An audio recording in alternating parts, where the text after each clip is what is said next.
TDP leader Buddha Venkanna నిన్న ఆయన ఈసారి కనుక కూటమి రాకపోతే నేను 4 కోసుకుంటా అని చెప్పేసి ఆయన మాట్లాడారు. అలాగే ఎవరైతే చెప్పారో ఆరా సంస్థ ఎగ్జిట్ పోల్స్ గురించి అతన్ని కూడా కోసుకోమన్నారు. సో అంటే దీన్ని అసలు మనం ఎలా అర్థం చేసుకోవాలి? ఎలా అర్థం చేసుకోవాలంటే ఇదంతా కూడా పొలిటికల్ గేమ్ యాక్చువల్గా.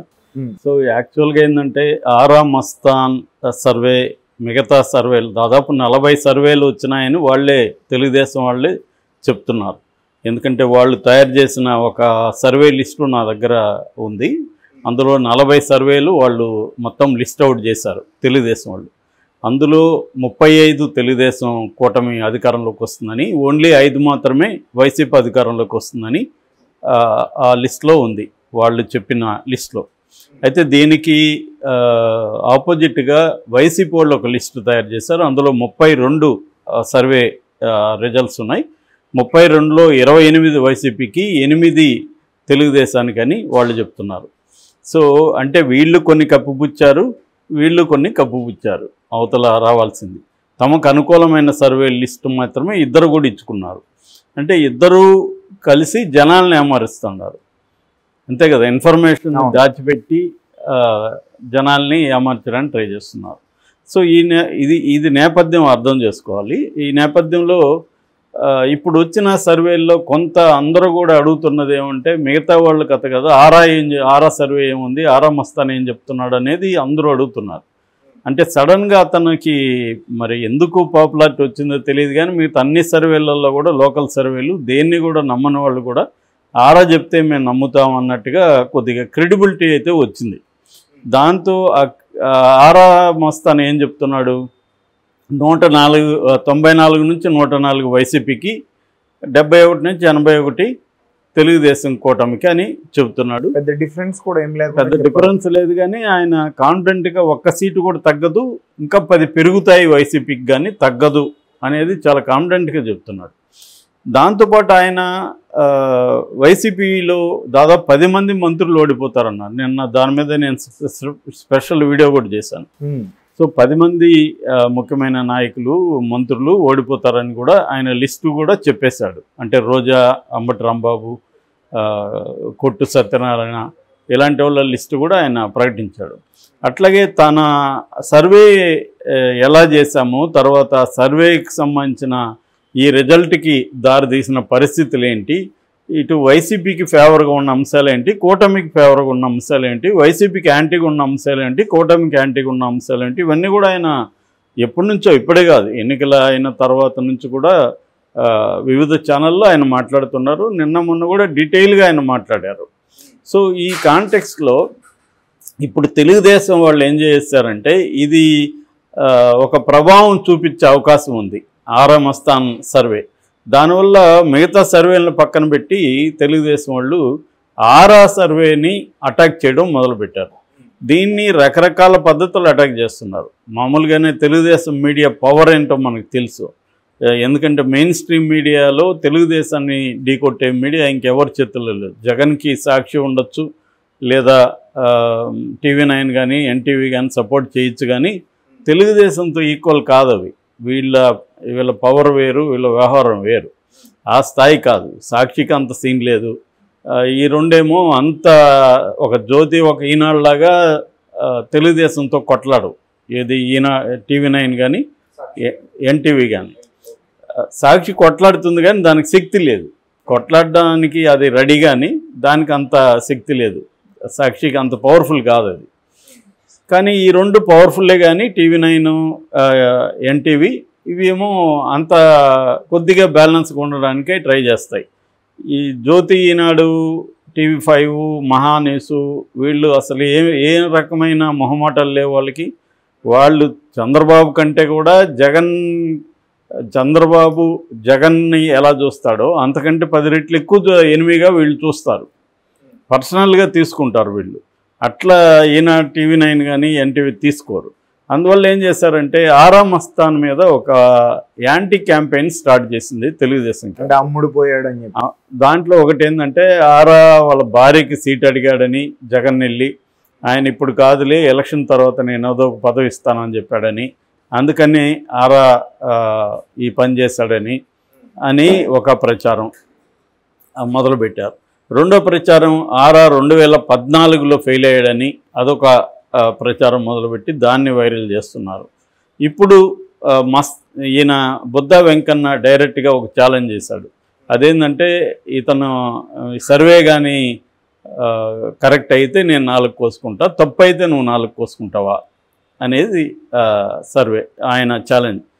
సో దీనికి ఆరా మస్తాన్ డైరెక్ట్గా సమాధానం చెప్పలేదు, కానీ ఆయన ఇంకొక రకంగా సమాధానం చెప్పాడు. అదేంటంటే నేను ఈ సర్వే కానీ ఫెయిల్ అయితే నేను ఆఫీస్ క్లోజ్ చేసుకుంటూ ఆరా మస్తాన్ అనేవాడు మీకు కనపడ్డాడు ఇక మీదట అనేది ఆయన ఛాలెంజ్ చేశాడు. సో ఇప్పుడు ఏంటంటే ఎందుకు 48 గంటలు కూడా ఆగకుండా 4 కోసుకోవడం ఎందుకు? 48 గంటలు ఆగితే రేపు ఈ పాటికి మనకి ట్రెండ్ అర్థమైపోతుంది. మరి ఎందుకు అతను 4 కోసుకుంటానన్నాడు? అంత డ్రాస్టిక్గా తెలుగుదేశం మీడియా మొత్తం కాన్సన్ట్రేట్ చేసి విపరీతంగా వైరల్ చేస్తూ ఎందుకు ఆరాన్ని టార్గెట్ చేస్తున్నారు అంటే, నేను పదే పదే చాలాసార్లు చెప్పాను దీనికి కారణం ఏంటని. ఎందుకంటే దాదాపు ఒక 30 స్థానాలైనా కనీసం 1000 ఓట్లు 1500 ఓట్ల తేడాతో అటో ఇట రిజల్ట్స్ వచ్చే అవకాశం ఉందనేది చంద్రబాబుకు వచ్చిన ఒక రిపోర్ట్. ఓకే, అందువల్ల ఇప్పుడు ఎవ్రీ ఓటు వెరీ ఇంపార్టెంట్ కౌంటింగ్లో. సో కౌంటింగ్లో కానీ అధికారులు తమ వైపు ఉంటే ఈ మేనేజ్ చేసేయచ్చు. ఒక 20-30 చోట్ల మేనేజ్ చేయగలిగితే తమదే అధికారం. సో ఈ మేనేజ్ చేయడానికి అధికారుల్ని రకరకాల పద్ధతుల్లో ఇన్ఫ్లుయెన్స్ చేస్తుంటారు. పర్సనల్గా ఎవరెవరిని పట్టుకొని వాళ్ళ లిస్ట్ ఏంటి, ఎవరు ఏంటి, వాళ్ళకున్న బ్యాక్గ్రౌండ్ ఏంటి, ఇవన్నీ ప్రతి కేంద్రంలో ఆ పనులు ఒక పక్క జరుగుతున్నాయి. అది కాకుండా ఓవరాల్గా ఒక మైండ్ సెట్ ఏంటంటే గెలిచేది తెలుగుదేశం కూటమి అన్న ఒక మైండ్ సెట్ క్రియేట్ చేస్తే అప్పుడు అధికారులు వీళ్ళ వైపు ఎట్లాగూ వీళ్ళే కదా గెలుస్తారు, మనం వీళ్ళకి అనుకూలంగానే ఉందాము అనే మైండ్ సెట్ని తీసుకురావడం అనేది ప్రధాన లక్ష్యం. ఈ ఆరా మస్తాన్ సర్వే దానికి దెబ్బ కొడతా ఉంది. ఎందుకంటే దానికి క్రెడిబిలిటీ ఉంది ఆరా మస్తాన్ సర్వేకి. ఇది వచ్చి వైసీపీ వస్తుందని చెప్తుంది. ఆయన పైగా నేను 104 అని చెప్పాను, కానీ ఇంకా 10 ఎక్కువ వస్తాయి అంటున్నాడు. లాస్ట్ టైం కూడా 126 ఎంతో చెప్పాడు, 130 చెప్పాడు, 130 26 నుంచి 35 చెప్పాడు, అది 151 వచ్చింది. సో అందుకని ఈసారి కూడా ఎక్కువే వస్తాయని అంటున్నారు. ఆల్రెడీ మన ఈయన సజ్జల రామకృష్ణ వీళ్ళందరూ కూడా ఆరా చెప్పిన దానికంటే మాకు ఎక్కువే వస్తాయి అనేది కూడా వాళ్ళు చెప్తున్నారు. సో ఈ కాంటెక్స్ట్లో ఏమైందంటే ఒక్కసారిగా ఎవరు గెలుస్తారు అన్న ఒక జనాల మైండ్ సెట్ని మార్చడానికి ఒక గేమ్ స్టార్ట్ అయింది. ఇరువైపుల నుంచి కన్ఫ్యూజ్ చేయడం బెటర్ అని, అంటే ఒక క్లారిటీ ఇచ్చే కంటే కన్ఫ్యూజ్ చేయాలి. మంది నమ్మకపోతే పోయారు, వాళ్ళది కూడా నమ్మకూడదు. ఇది తెలుగుదేశం స్ట్రాటజీ. దీనివల్ల కన్ఫ్యూజన్లో ఉంటే మనం మేనేజ్ చేసుకుందాం, ఈ 1000 ఓట్లలో 500 అటు ఇటు అయినా కూడా చాలు కదా అనేది ఉంది. అదే స్వీప్ ఉంటే ఎవరేమి మేనేజ్ ఎక్కువ చేయలేరు వీళ్ళు.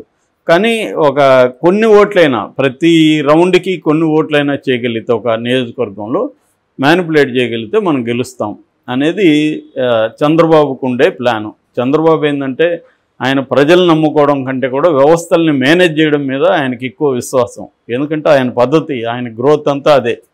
ప్రజల నమ్మకం ఆయనకి ఎప్పుడు ఉండదు. వ్యవస్థల్ని మేనేజ్ చేసుకుంటా ఇలా రావాలనే దాంట్లో ఆయన సజ్జల రామకృష్ణారెడ్డి చెప్పినట్టుగా పిహెచ్డి చేశాడు. సో కాబట్టి ఆయనకుండే అనుభవం అదంతా వేరు. కాబట్టి ఇప్పుడు ఆయన ప్రతి స్టేజీలో, అందుకనే ఆయన లేకపోతే బీజేపీతో ఎందుకు పొత్తు పెట్టుకున్నాడు? వాళ్ళకి 0.8% వచ్చింది, 100 కంటే తక్కువ వచ్చింది ఓట్లు. అలాంటి వాళ్ళతో ఎందుకు పొత్తు పెట్టుకున్నాడు? ప్రధానంగా 2 కారణాలు. ఒకటి, ఎలక్షన్ టైంలో ఎలక్షన్ కమిషన్ తనకు అనుకూలంగా ఉంటే, మొత్తం యంత్రాంగం అంతా తనకు అనుకూలంగా ఉంటే రిగ్గింగులు చేసుకోవచ్చు, ఎక్కడికక్కడ మనకు అనుకూలంగా ఓట్లు వేయించుకోవచ్చు. అట్ ద సేమ్ టైం ప్రత్యర్థిని కట్టడి చేసేయచ్చు. ఎందుకంటే 2019లో చంద్రబాబుకి యాంటీగా ఇదే యంత్రాంగం జగన్కు ఉపయోగపడింది. ఇక్కడ నేను అనేది వీళ్ళిద్దరికేం తేడా లేదు. జగన్కైనా చంద్రబాబుకైనా మోడీకైనా ఏ రాజకీయ నాయకుడికి ఇవాళ తేడా, అందరూ ఇదే చేస్తారు. కొంతమంది ఎఫిషియెంట్గా చేయగలరు, కొంతమంది ఎఫిషియెంట్గా చేయలేరు. చంద్రబాబు ఎఫిషియెంట్గా చేయగలడు, కేసీఆర్ లాంటి వాళ్ళు ఎఫిషియెంట్గా చేయలేరు.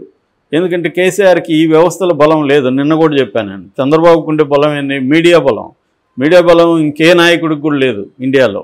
మోడీకి ఉంది, కానీ మోడీ కథ వేరు. ఈ రాష్ట్ర నాయకుల్లో ఇంకెవరికి లేదు. అట్లాగే కులం బలం, చంద్రబాబుకు ఉండే కులం బలం ఇంకెవరికి లేదు. జగన్కు ఉండొచ్చు కానీ జగన్కి ఈ స్థాయిలో ఆర్గనైజ్డ్ కులం కాదు, అది ఈ స్థాయిలో పనిచేయట్లేదు జగన్కి. ఆ కులమే చాలా మంది యాంటీగా ఉన్నారు జగన్కి. కానీ చంద్రబాబు దట్ట కాదు, మొత్తం కమ్మేశారు. ప్రపంచవ్యాప్తంగా ఉన్న కమ్మ బ్యాచ్ అంతా కమ్ముకున్నారు. నెక్స్ట్ వచ్చి వ్యవస్థల్ని చంద్రబాబు మేనేజ్ చేయగలిగినట్టు ఎవరు చేయలేరు.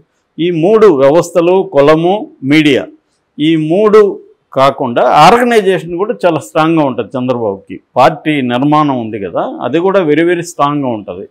సో ఇవి ఈ 4 అందరికీ ఉండవు. వైసీపీకి కూడా కొంత స్ట్రాంగ్గానే ఉంది. బట్ ఈ 3 జగన్కి అంత స్ట్రాంగ్గా లేవు. మీడియా జగన్కి అంత స్ట్రాంగ్గా లేదు, కులం స్ట్రాంగ్గా లేదు, తర్వాత వ్యవస్థల్లో పట్టు లేదు. వీటన్నిటితో పాటు ఇప్పుడు చంద్రబాబుకి additional and most important factor Modi కలిశాడు. సో దాంతో విజృంభిస్తున్నాడు చంద్రబాబు. సో జగన్ ఎంతసేపటికి జనము దైవము ఈ రెండే నమ్ముకుంటున్నట్టుగా చెప్తున్నాడు, కానీ ట్రై చేస్తున్నారు వాళ్ళు కూడా, బట్ సరిపోవట్లేదు వాళ్ళది. సో అందువల్ల ఏమాత్రం తమకు అనుకూలంగా లేకపోయినా అవతల వాళ్ళ మీద బీభత్సంగా విరుచుకుపడడం అనేది జరుగుతుంది. అందులో ఆ నేపథ్యంలోనే బుద్ధ వెంకన్న ఈ స్టేట్మెంట్ ఇచ్చాడు. ఆయనకు కూడా తెలుసు, మనలాగా ఆయనకు కూడా తెలియదనే కాదు, మూర్ఖుడు కాదు ఆయన.